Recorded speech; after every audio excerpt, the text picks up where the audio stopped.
He has no superpowers. He is simply the Batman. For over 80 years, his fight has relied on one thing, the tech. We're tracking the live-action evolution of the Dark Knight's arsenal. From the simple metal shuriken to military-grade hardware designed to take on gods. How did the Batarang become a drone? How the gadgets made his bat suit the ultimate armor. This is the story of how Bruce Wayne's gadgets didn't just fight crime. They changed with it. Get ready for the complete breakdown of Batman's most powerful, game-changing gear.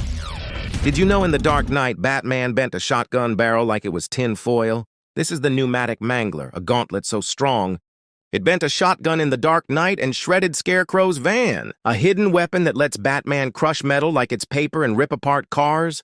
Not only serves as an offensive tool, but also blocks attacks, doubling as armor. This exoskeleton arm was specially made for the movie by the makers. The mangler disappears from Batman's armory after the upgraded Batsuit, which helped him fight Bane.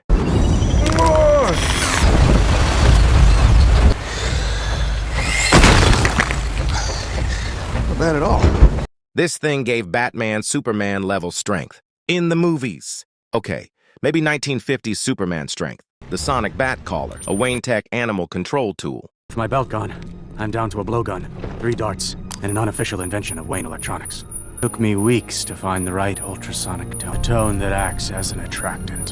Haven't tested it for this great a distance.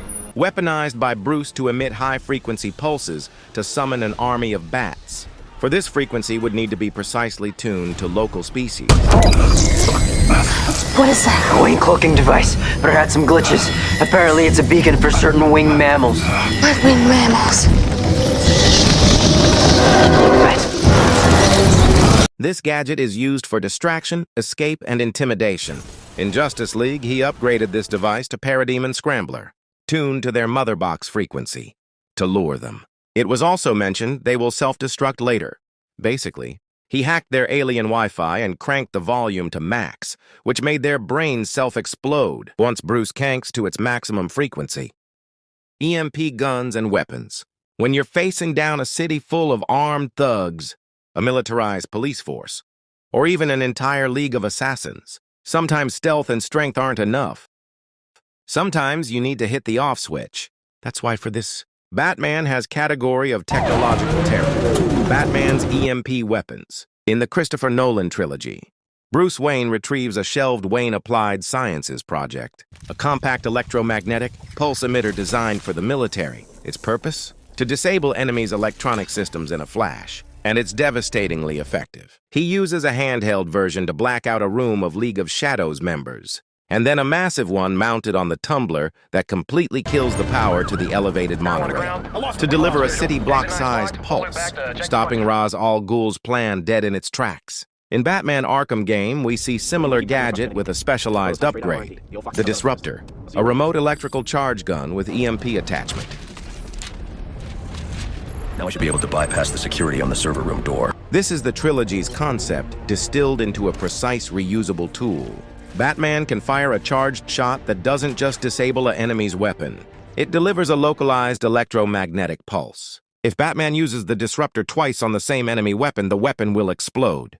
The next time the enemy tries to fire it, knocking out the enemy and any nearby combatants. He also disables drones, turrets, and enemy tech permanently with a single shot. Drone feed offline. From citywide blackouts to surgical strikes, to a citywide surveillance network, to a targeted shot from the shadows, Batman's EMP tech shows that the most powerful weapon isn't always the one that causes the biggest explosion. Sometimes it's the one that brings the modern world to a silent, helpless halt. Cryo weapons. Batman has built gadgets after learning from the technology of his enemies. In 2004 animated series Batman was using most of cryo bombs against Dr. Phosphorus. Within the Arkham City gamescape, Batman employs freeze grenades to accomplish diverse objectives. These grenades prove highly effective in immobilizing adversaries, impeding the formidable Clayface, and generating ice platforms for aquatic traversal. When thrown, the grenades promptly detonate, enveloping the vicinity in solid ice instantaneously. This swift and efficient approach grants Batman the ability to dispatch enemies effortlessly and with minimal difficulties. In the Season 1 finale of Titans, we see Batman's contingency plan for Starfire was a cold gun of Batman. His cold gun neutralizes Starfire, then kills her with Freeze Blast. The Bat Knuckles.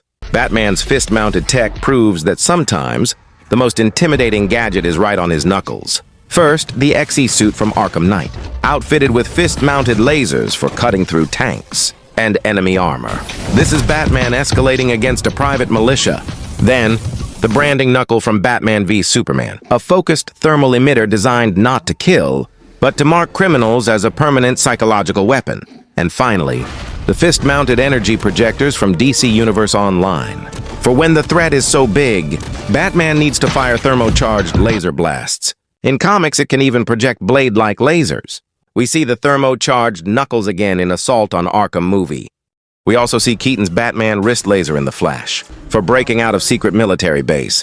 But I like the ones on his fists. Power emitting from the fist of a guy who loves to punch serves various purposes, creating destruction, intimidation, and sheer overwhelming force. The Bat Adrenaline Serum, a clean, brutal, and self-made modified version of the infamous Adrenaline Venom. DC is full of strength serums.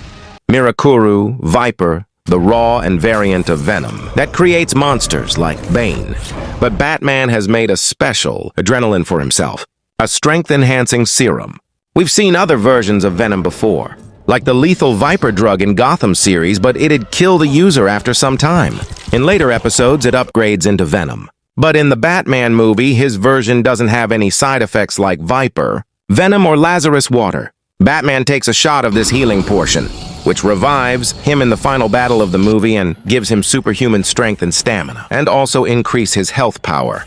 The Sticky Bat Bomb. A gadget that doesn't just explode, it solves problems. When the Flash was being crushed, Batman didn't just use a standard charge. He asked for his weight, calculated the precise force needed to free him without killing him, and dialed the yield to level 11. And he used the same gadget against a Kryptonian. A gadget so powerful it took down a fully powered Kryptonian with one blast. With different setting, maximum yield. There are also other creative sticky bombs in movies and animation, like Sticky Bomb Gun from the Dark Knight trilogy, where he sets the timer strategically. But that's nothing in front of Keaton's Sticky Bomb. This compact charge adheres to targets and delivers a concussive explosion strong enough to defeat space giants, after precisely applying where it hurts. It's not a bomb, it's a variable yield concussive charge. Shock gloves, the fingertips taser gloves, possess the ability to emit powerful bursts of electricity. In Batman Begins, when Batman wants to glide, he sends electric pulses from his gloves into the cape, causing it to become stiffened into a glider. In the events of Arkham Origins, Batman seized the opportunity to claim the shock gloves from Electrocutioner's body. When he died, the gloves served as a makeshift defibrillator.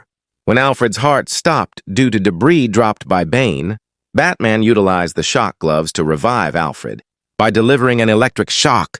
Furthermore, Batman used the shock gloves to literally kill Bane, to preventing its heartbeats from fueling the Joker's electric chair.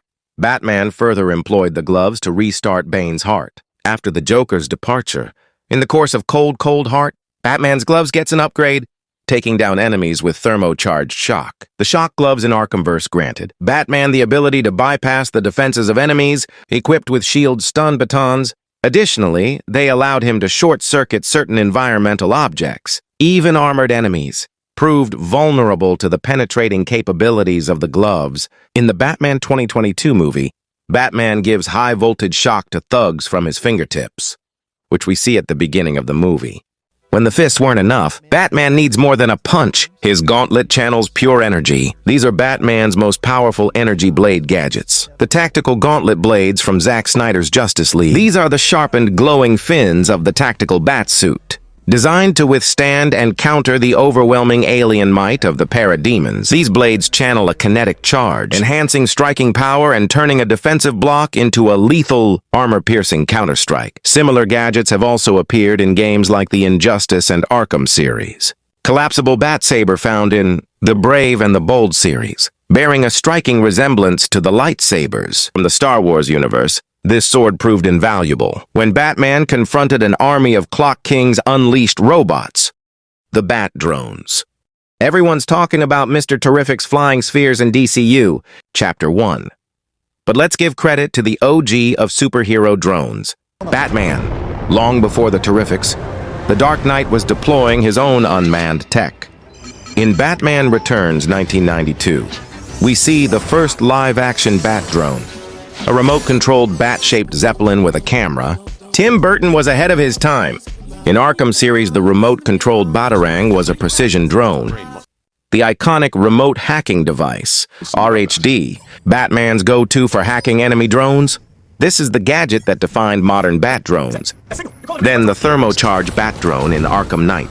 Origins to melt ice and access new areas. Telltale's Batman, a sleek, advanced drone used for surveillance, recon, shooting missiles, etc., fitting that universe's tech-heavy Bruce Wayne. My favorite one was the detective drone. Yes, he used drones not just for surveillance, but also as a mobile detective tool, scanning crime scenes in real time to reconstruct events. In Gotham Knight's Nightwing uses Batman's drone to swing around Gotham City and complete missions. In the Batman 2004 series, it was controlled by a remote from his utility belt. From a simple camera in the snow of Gotham to a vital tool for taking down an entire militia, crime scene reconstructing essential tool, the Bat drone has come a long way. Which iteration is your favorite? The retro Zeppelin, the versatile RHD, or something else? Let's geek out in the comments. And I know there are many new and old gadgets, which I couldn't add in the list, but if I include them, it'd double the length of this video. So if you guys want a second part, let me know in the comments.